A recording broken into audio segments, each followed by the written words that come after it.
আজ মুখ্যমন্ত্রী মমতা বন্দ্যোপাধ্যায়ের জনসভা ছিল বারুইপুরে। মোদির মিথ্যাচারের জবাব দিতে এসেছি এমনটা বললেন তিনি। আর কি জবাব দিয়েছে সব বিস্তারিত জানাবো। আপনারা দেখছেন top Barasat news YouTube channel.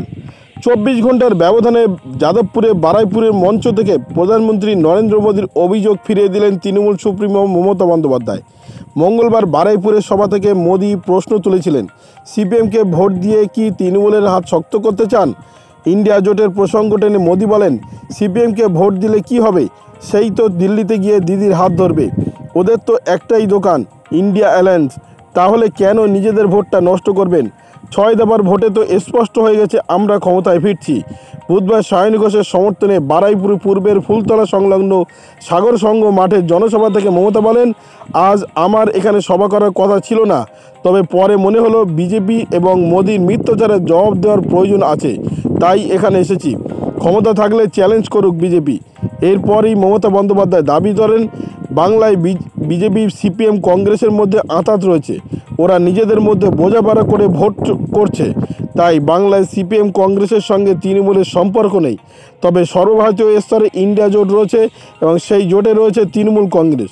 এই প্রসঙ্গে পঞ্চায়েত এবং পুরসভা স্তরে বিজেপি সিপিএম কংগ্রেস মিলিজুলি ভোটের প্রসঙ্গ টানেন তৃণমূল নেত্রী। মমতা এও বলেন, 6 দফার ভোটে স্পষ্ট হয়ে গেছে বিজেপি আর ক্ষমতায় আসছে না। এবারের ইন্ডিয়া জোটে বিশেষ সরকার গড়বে। এই জোটে রয়েছে তৃণমূল কংগ্রেসও। মঙ্গলবার যাদবপুরের মঞ্চ থেকে মোদী অভিযোগ করেছিলেন, তৃণমূলের বাঁধের টাকাও খেয়ে নিয়েছে। ওই প্রসঙ্গ টেনে এদিন মমতা বলেন, আমি চ্যালেঞ্জ করে বলছি, বাঁধের জন্য একটা টাকাও দেয়নি কেন্দ্র। ক্ষমতা থাকলে বিজেপি প্রমাণ করুক। সরাসরি মোদীকে নিশানা করে মমতা বলেন, আপনার একনায়কতন্ত্র শেষ, আপনার আয়ু আর 4 তারিখ পর্যন্ত রয়েছে। সম্প্রতি নিজেকে ঈশ্বরের দূত হিসেবে একাধিকবার দাবি করেছেন প্রধানমন্ত্রী। সেই প্রসঙ্গ টেনে মমতা বলেন, ওকে নাকি ঈশ্বর পাঠিয়েছেন। ঈশ্বরের দূত মানে বায়োলজিক্যাল বাবা মা নেই। এরপরই কন্যাকুমারীতে মোদী 2 দিন ধ্যানমগ্ন থাকার প্রসঙ্গ টেনে মমতা বলেন, প্রতিবার দেখবেন নির্বাচনের শেষ দফায় 48 ঘন্টা আগে কোথাও না কোথাও ঢুকে বসে থাকেন আর লোককে দেখায় ধ্যান করছি। লোকসভা ভোট একেবারে শেষ লগ্নে। আগামী 1 জুন 7ম এবং শেষ দফার নির্বাচন। দীর্ঘ দেড় মাসের প্রচার একেবারে শেষ লগ্নে। আর এই শেষ লগ্নে ধ্যানে বসবেন প্রধানমন্ত্রী নরেন্দ্র মোদী। 2 দিন লাগাতার বিবেকানন্দ রক মেমোরিয়াল ধ্যানে বসবেন তিনি। আর এহেন পদক্ষেপকে তীব্র কটাক্ষ মমতা বন্দ্যোপাধ্যায়ের। যাদবপুর লোকসভা কেন্দ্রের প্রার্থী সায়নী ঘোষের সমর্থনে আজ বুধবার নির্বাচনী সভা করেন মমতা বন্দ্যোপাধ্যায়। আর সেই সভা থেকেই প্রধানমন্ত্রী ধ্যানে বসার সিদ্ধান্তকে তীব্র কটাক্ষ করেছেন তিনি। একই সঙ্গে এই বিষয়ে নির্বাচন কমিশনের দ্বারস্থ হওয়ার কথাও জানিয়েছেন তিনি।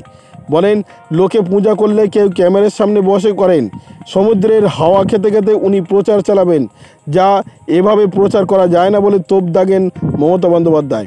এই বিষয়ে আমরা নির্বাচন কমিশনের অভিযোগ জানাবো বলেও মন্তব্য করেন। তৃণমূল নেত্রীর কথায় উনি ধ্যান করতেই পারেন, কিন্তু সংবাদ মাধ্যমে তা দেখাতে পারে না।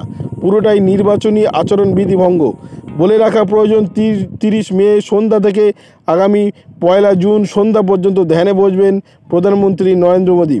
তামিলনাড়ু কন্যাকুমারীতে একেবারে 48 ঘন্টা ধ্যানমগ্ন থাকবেন। মূল ভূখণ্ডের অদূরে একটি শিলা রয়েছে, আর সেখানেই ধ্যানে বসবেন এই নরেন্দ্র মোদী। সেই ধ্যান মণ্ডপেই ধ্যানমগ্ন হবেন তিনি। আর এহেন পদক্ষেপ তীব্র কটাক্ষ করলেন তিনি। প্রধানমন্ত্রী নরেন্দ্র মোদী বলছে, বাঁধের টাকা দিয়েছেন, তৃণমূল নাকি তা খেয়ে নিয়েছে।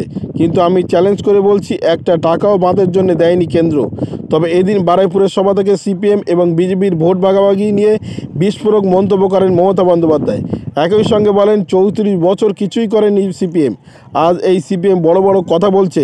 34 বছর চিট ফান্ডের টাকা নিয়েছে, চিট ফান্ডে সিপিএম, আর এখন বড় বড় কথা বলছে, এমনটা দাবি করেছেন মমতা বন্দ্যোপাধ্যায়। ভিডিওটি আপনার কোনো প্রকার উপকারে লেগে থাকে অবশ্যই লাইক, কমেন্ট, শেয়ার করবেন। সেই সঙ্গে চ্যানেলটি সাবস্ক্রাইব করার অনুরোধ রইল। সবাই ভালো থাকবেন, সুস্থ থাকবেন।